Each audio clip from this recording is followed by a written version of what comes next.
Assalamualaikum sahabat-sahabat semua. Berjumpa lagi di Rosmawati Kitchen.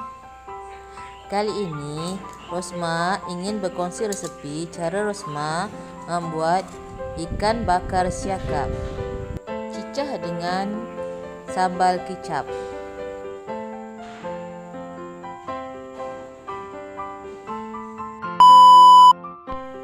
Ini ialah ikan siakap fresh yang sudah siap disiang, tapi saya belum lagi potong dia kepada dua bahagian untuk saya bakar. Saya ambil bahagian badan ke bawah ya, bahagian badan ke atas ke kepala saya simpan.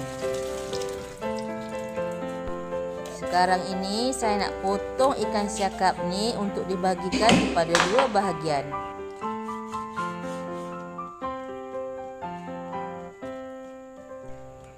Oleh kerana ikan ni besar, saya ambil bahagian ekor sahaja. Bahagian ekor ini akan saya belah kepada dua bahagian. Kemudian nanti akan saya kelar-kelar di bahagian atasnya untuk meresapkan ramuan yang akan saya sapu dan saya perap selama beberapa minit nanti. Sebelah saya dah siap kelar-kelarkan, tinggal sebelah lagi untuk saya kelar-kelarkan. Lihat macam mana saya mengelarnya ya. Dia kelihatan seperti berpetak-petak.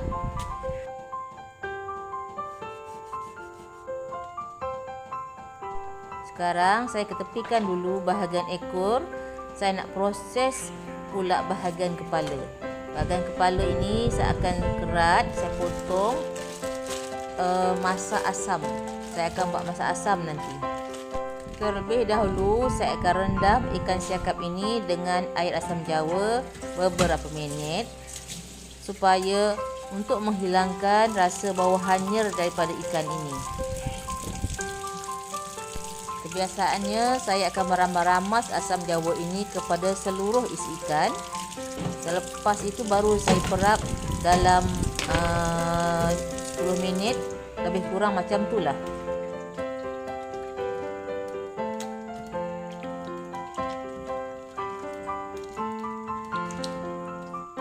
Okey, bila dah siap saya akan ketepikan. Kemudian saya akan proses membuat ramuan sambal kicapnya pula. Saya memerlukan sebiji bawang besar dan juga beberapa biji cili api dan sebiji cili besar dan juga sebiji buah tomato. Semua bahan-bahan ini saya akan potong-potong kecil-kecil semuanya. Dah siap saya potong kecil-kecil semuanya, akan saya satukan dalam mangkuk. Kemudian barulah saya proses untuk dibuat sambal kicap seterusnya. Rasanya amat susah ya saya nak motong pakai pisau ni. Saya akan ambil gunting. Saya akan gunting-guntingkan buah tomato ni. Termasuk dengan cili nanti. Saya akan gunakan gunting untuk memotongnya.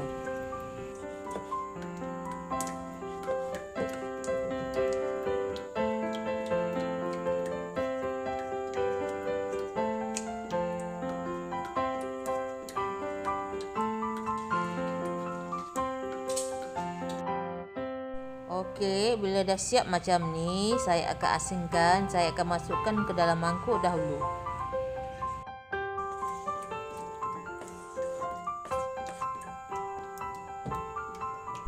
Seterusnya, saya akan memotong pula bawang besar. Bawang besar ini sama juga ya, akan saya potong dadu semuanya seperti buah tomato tadi. Dah siap, saya campurkan sekali ke dalam irisan buah tomato tadi.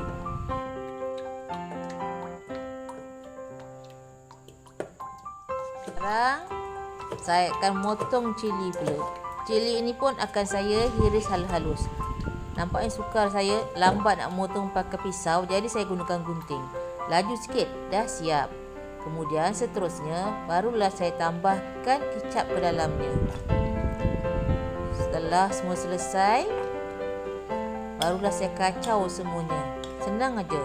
Mudah kan membuat kuah sambal kicapnya? Macam ni pun dah cukup lazat rasanya. Tapi kalau anda mempunyai cara yang lain untuk membuat sambal kicap, boleh juga digunakan. Yang penting selera masing-masing.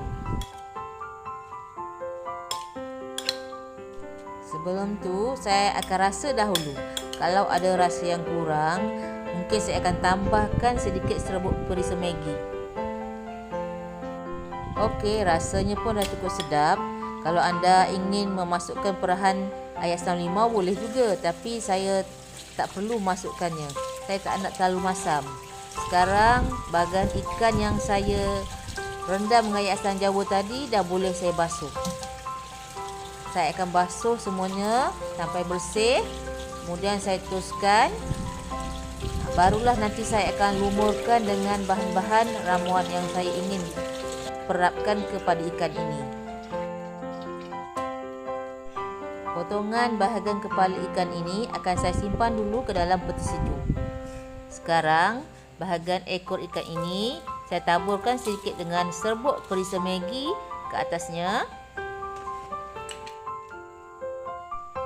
Seterusnya sedikit serbuk kunyit. Okey. Dan lagi satu saya akan taburkan sedikit serbuk cili ataupun cili powder. Setelah itu saya gaul rata semuanya. Saya lumurkan kepada isi ikan ini supaya meresap semuanya ke dalam isi ikan. Sebab itu saya kelar-kelarkan bahagian atas ikan ini supaya semua bahan-bahan perapan meresap masuk ke dalam isi ikan. Setelah bergaul rata semuanya sampai sebati, saya perapkan dulu selama 5 minit. Seterusnya, saya panaskan oven dan bolehlah saya terus membakarnya. Saya akan setkan time dalam 15 minit dahulu. Tengok sama ada cukup masaknya. Kalau tak cukup masak lagi, akan saya tambah lagi kepada 10 minit lagi. Okey, bahagian atasnya sudah mulai kering. Saya rasa ikan saya ni dah cukup masak. Saya tak perlu tambahkan masanya lagi. Bolehlah saya angkat terus ikan ini ya. Saya nak tengok dulu isinya. Tengok ya isinya. Wah, masak. Atas dan bawah kering. Dalamnya masak. Tak puas hati, saya nak test rasa makan dulu. Tengok ya. Isinya tu. Wow, sedap. Gebu je. Garing di luar. Lembut di dalam.